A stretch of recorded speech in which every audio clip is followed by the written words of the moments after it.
నమస్తే welcome to our voice దీని journalist నవత చూస్తుంటే పశ్చిమ బెంగాల్ సీఎం మమతా బెనర్జీ పిచ్చి పీక్స్కి వెళ్ళినట్టు అనిపిస్తోంది. ఎందుకు ఇలా మాట్లాడుతున్నాను అనేది తెలియాలంటే ఈ వీడియో పూర్తిగా స్కిప్ చేయకుండా చూడాలి. పశ్చిమ బెంగాల్లోని తూర్పు మిడ్నాపూర్ జిల్లాలోని భూపతి నగర్లో జాతీయ దర్యాప్తు సంస్థ ఎన్ఐఏ శనివారం దాడులు చేపట్టింది. 2022లో తృణమూల్ కాంగ్రెస్ నేత ఇంటి సమీపంలో జరిగిన పేలుడు ఘటనకు సంబంధించి విచారణ చేసేందుకు ఎన్ఐఏ బృందం అక్కడికి వెళ్ళింది. అయితే భూపతి నగర్ వాసులు ఎన్ఐఏ బృందాన్ని అడ్డుకునే ప్రయత్నం చేశారు. ఈ క్రమంలోనే ఎన్ఐఏ అధికారులపై భూపతి నగర్ వాసులు దాడికి పాల్పడ్డారు. వారిపై రాళ్లు ఇటుకలతో దాడి చేశారు. ఈ దాడిలో 2 అధికారులు గాయపడ్డారు. ఈ దాడిలో అధికారుల వాహనాలు కూడా ధ్వంసమయ్యాయి. ఈ ఘటనపై పోలీసులు కేసు నమోదు చేసి దర్యాప్తు చేస్తున్నారు. కాగా ఎన్ఐఏ అధికారులు సోదాలు చేసే ముందు స్థానిక పోలీస్ స్టేషన్కి ముందుగానే సమాచారం ఇచ్చినప్పటికీ అక్కడ సరైన భద్రతను స్థానిక పోలీసులు కల్పించలేకపోయినట్లు తెలుస్తోంది. మొన్న చూసాం ఈడీ అధికారులు ఇక్కడ రైస్ కుంభకోణానికి సంబంధించి భారీ ఎత్తున ఈ కుంభకోణం జరిగింది అని దానికి సంబంధించిన ఆధారాలను సేకరించడానికి వెళ్తే రాళ్ల దాడులు చేశారు. ఈడీ ఆఫీసర్స్ హాస్పిటల్లోనే ఉన్నారు. ఎన్ఐఏ దేశంలో ఎక్కడా కూడా ముప్పు వాటిల్లకూడదు, భద్రతే ప్రాముఖ్యం అంటూ ఉగ్రవాదుల మీద పీచమనిచే ప్రయత్నం చేస్తుంటే ఇక్కడ రాళ్ళు తీసుకొని కొట్టి వాళ్ళనే గాయపరుస్తున్నారు. పోలీస్ స్టేషన్లో ముందే ఇన్ఫర్మేషన్ ఇచ్చినా కూడా అక్కడ సరైన భద్రతను కల్పించలేకపోయినారు. అంటే దీదీ ప్రభుత్వంలో ఎవరికి అందిస్తున్నారు, ఎవరికి సహాయం చేస్తున్నారు, ఎవరిని రక్షించే ప్రయత్నం చేస్తున్నారు అనేది చాలా క్లియర్గా అర్థమవుతుంది. అక్కడ అసలు ఆ సంఘటనే జరిగితే దీదీ మాట్లాడిన మాటలు ఈమెకేమైనా పిచ్చి పీక్స్కి వెళ్ళిందా భయ్యా, ఎక్కడ నేను చూపించరాదండి అనేలాగా ఉన్నాయట. అది చదువుతా చూడండి. ఎన్నికలు దగ్గర పడే కొద్దీ మమతా బెనర్జీ మరింత టెన్షన్ పడుతుంది.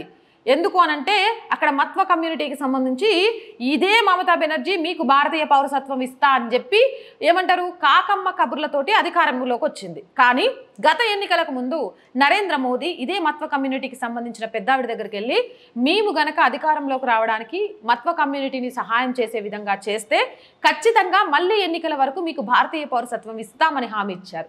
ఇచ్చిన హామీ ప్రకారం ఈరోజు సిఏఏ అమలు కావడంతో మత్వ కమ్యూనిటీకి సంబంధించి కూడా భారతీయ పౌరసత్వం రాబోతోంది. దీంతో మత్వ కమ్యూనిటీతో పాటు పశ్చిమ బెంగాల్లో ఉన్న హిందువులంతా కూడా ఏకమయ్యారు.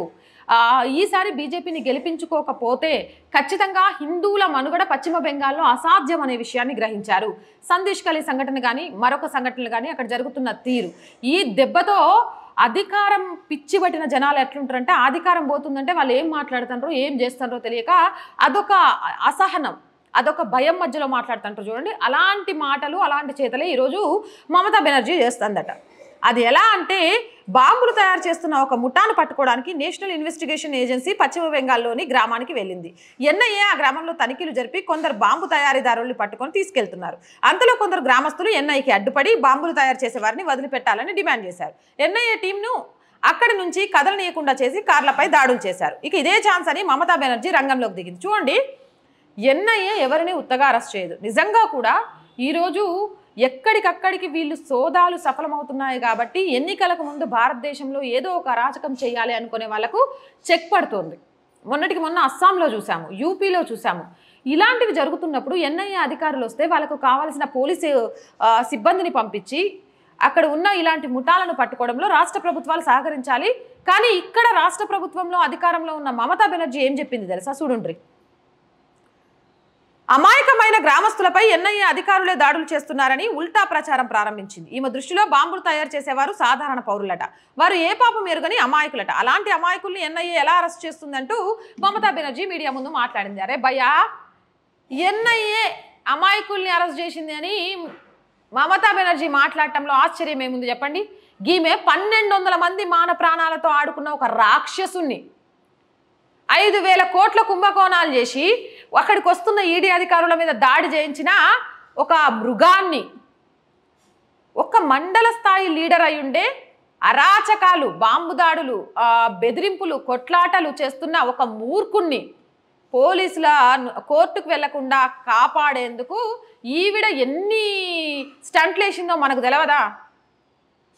ఆ స్టంట్లన్నీ చూసిన తర్వాత ఇవన్నీ చేసే దాంట్లో చాలా చిన్నవి అనిపిస్తుంది. ఇంత అరాచకం రాక్షస పాలన భారతదేశంలో ఎక్కడ లేదేమో.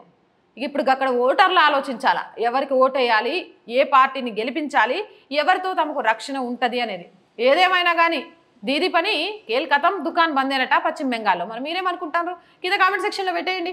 మోర్ వీడియోస్ కోసం మన ఛానల్ వెంటనే సబ్స్క్రైబ్ చేయండి. వీడియో నచ్చిందా లైక్ చేయండి, షేర్ చేయండి and please support us. Subscription పక్కనే జాయిన్ అనే ఆప్షన్ ఉంది.